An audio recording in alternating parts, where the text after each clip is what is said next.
जय Shri Krishna. Welcome back to my YouTube channel. आज हम बात करने वाले हैं उन 12th क्लास के स्टूडेंट्स के लिए जिनके एग्ज़ाम्स होने वाले हैं, मे बी स्टार्ट हो गए हों। Guys, very first of all, you all the best.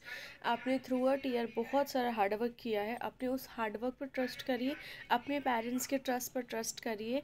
Please don't be disappoint अगर आपका कोई पेपर ख़राब होता है, आपकी प्रेपरेशंस नहीं हुई हैं। अपने बाकी पेपर्स बिल्कुल भी ख़राब मत करिएगा।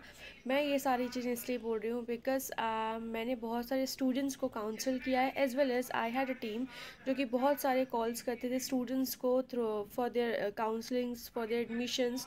उस पूरे हमारी जर्नी में हम ऐसे बहुत सारे स्टूडेंट्स से कनेक्ट हुए जिनके रिएक्शंस, जिनके रिप्लाई हमें कहीं ना कहीं बहुत डरा भी देते थे। बिकॉज समहाउ हमें सुनने को मिलता था किसी ने सुसाइड अटेम्प्ट कर लिया, किसी ने घर से भाग के शादी कर ली, किसी ने घर छोड़ दिया, या किसी ने पढ़ना बंद कर दिया, किसी के पेरेंट्स ने पढ़ाना बंद कर दिया। Lots of things are there.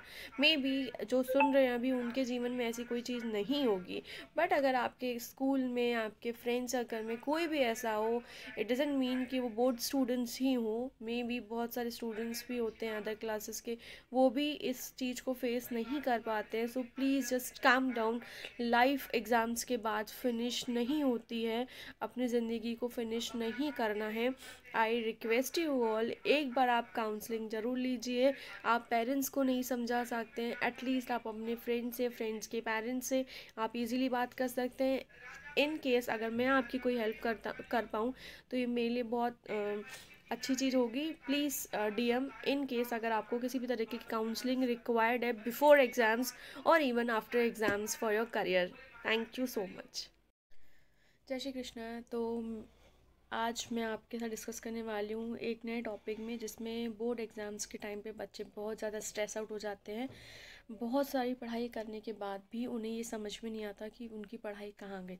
तो कुछ टॉपिक्स मेरे पास आते हैं, मैम याद नहीं रहता, इंग्लिश समझ में नहीं आती है, बाकी चीज़ों पे फोकस किया है, बाकी तो पढ़ा ही नहीं है, कॉमन सब्जेक्ट्स पे ध्यान ही नहीं दिया। तो ये सारी जो गलतियाँ बच्चे करते हैं, उन्हीं की ये रीज़न रहता है कि वो प्रॉपरली एग्ज़ाम्स को फोकस नहीं कर पाते या पढ़ते नहीं। तो सबसे पहले तो मैं आपको बता दूं कि आपके बोर्ड एग्ज़ाम्स भी वैसे ही एग्ज़ाम्स हैं जैसे आपने 6th दिया है, जैसे आपने 9th दिया है। So do not worry about your board exams. Board exams it's like, पहले आपके घर वाले आपको खाना बना के दे रहे थे, अब बाहर वाले बना के दे रहे हैं। पेपर टेस्ट डिफरेंट हो सकता है, so do not worry about it. आपके बोर्ड एग्ज़ाम्स भी वैसे ही रहेंगे जैसे कि आपने बाकी एग्ज़ाम्स दिए हैं, राइट। नाउ दूसरा आता है कि हिंदी, इंग्लिश जैसे सब्जेक्ट, संस्कृत वगैरह में व्हाट हैपन्स कि ये सारे सब्जेक्ट्स जो हैं बहुत डिफ़िकल्ट लगने जाते हैं, बिकॉज हम उन्हें ईजी समझ के एक दिन पहले पढ़ते हैं। तो आप सबसे पहले तो इन्हें भी इन अ डे आप 30 मिनट्स 1 आवर दीजिए डेली बेसिस पे, so that before exams, 1 day of that exam आपको वो बुरा ना लगे, बोर ना लगे, टफ़ तो बिल्कुल भी ना लगे। बाकी सब्जेक्ट्स की तरह भी आप उसे भी फोकस करिए और ध्यान दीजिए उन सब्जेक्ट्स पर भी before exams. Okay.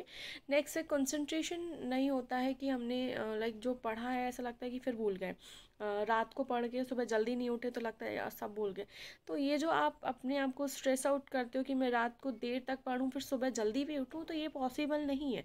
Being human being, या तो आप सुबह जल्दी उठ सकते हो या तो आप अपनी रात भर अपनी पढ़ाई को दे सकते हैं। तो आप इसमें से आप चूज़ करके रखिए कि आप अपने सोने को प्रॉपर टाइम दें। जब तक आप प्रॉपर सोएंगे नहीं तब तक आप अपनी पढ़ाई पे कंसंट्रेशन तो आप डिमांड नहीं कर सकते हो। आप फोकस करिए।